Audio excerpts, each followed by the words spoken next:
Good morning, YouTube. Today I'm going to be showing you how to change your rear windshield wiper on your 2008 Scion XB. So first, grab hold here, just pull that backwards, and this will swing this way. And here, take your 14-inch wiper. You'll have to special order this from Toyota. You can also get them on Amazon or eBay. Initially, I had tried this Michelin one, but it wasn't compatible due to the weird hook that they have on the rear of Toyotas. However, regular windshield wipers from Walmart or AutoZone do work on the front. Then take a flathead screwdriver or a plastic trim tool. Go ahead and pull that this way. You need to push inward. And that'll come off.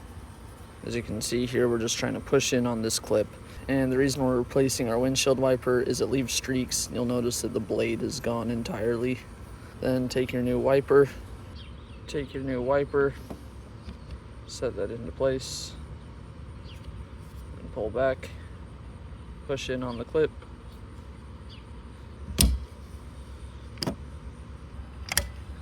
Thanks for watching. Subscribe for more.